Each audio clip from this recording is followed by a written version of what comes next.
place. Today our topic is having knowledge at your fingertips.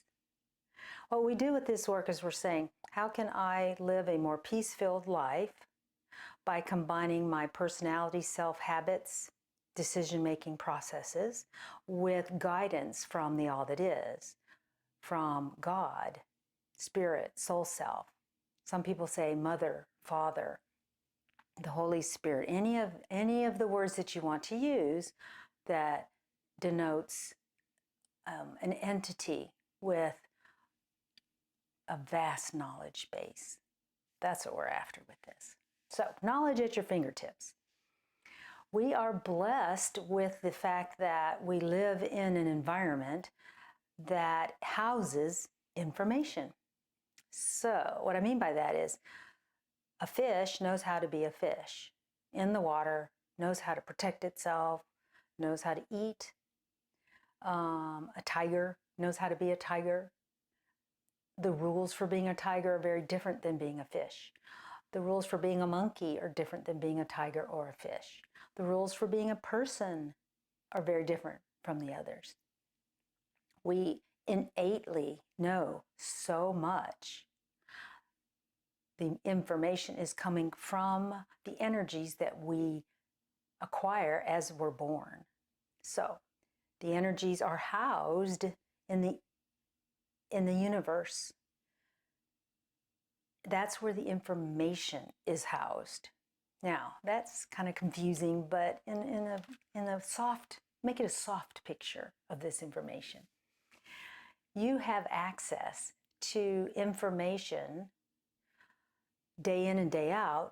Your human nature living in this environment has certain needs. A human living on a different side of the planet may have completely different needs, and yet they understand, they have a knowledge base on how to survive or how to cope. Same thing with us. So don't think that you're locked into a set of rules or a set knowledge base to make your decisions. I'm trying to say be flexible. Obviously, we don't want to think like a fish or a monkey, but we want to know that if we're willing to make a conscious decision to enhance our connection with a higher power, we can access things that we can't do just by looking around us and relying on what we've already acquired. So when we ask for things, when we want an answer, there's a couple of skills you need to develop to have this flow for you. And one of those skills is creating the question. You don't want to combine questions. You don't want to say, is this, better than that? Should I do this or that? That's too much. We want to have a very finite question. And we want to find the energy behind whatever question it is that you have. So is the energy upward flowing? Is it neutral? Is it a downward flowing energy? I'm asking this because I'm angry. I want an answer. So look at all of these areas of your question. Once you learn how to do this, it isn't as complicated as it seems. But right now we're taking all of these little bitty parts. So you've got a question. It's very streamlined. It has upward flowing energy. If you can also passionately ask a question. Now, passion isn't a begging. It's more of, this question is something that I passionately want an answer to. Passion carries an enormous amount of energy. Passion is a good thing. And so when you're able to combine this together to form a question, you're going to have better results, easier to understand. So you want to put time into it. You can write out the question 50 different ways until it streamlines, longer, shorter, until it looks core, no fluff in it.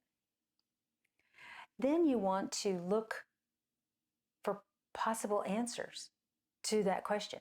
So in other words, you've asked the question, and in your mind's eye or on paper, figure out what the answers might be, the good, the bad, and the ugly.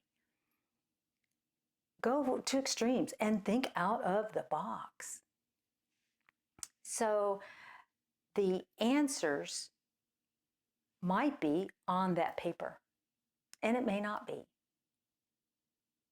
We do have access to this information, the all that is, and so writing it out will formulate, perhaps it will tell you the formula for your question isn't really right. I don't think I really want that. I'm looking more for this kind of an answer. Oh, great. Rewrite your question. So once you've written out all of the possible answers, you let it go. It isn't that a fortune cookie is going to suddenly fall out of the sky and land on your table or your lap. That's not how this works. But how it does work is this, is that an answer will be brought into your awareness.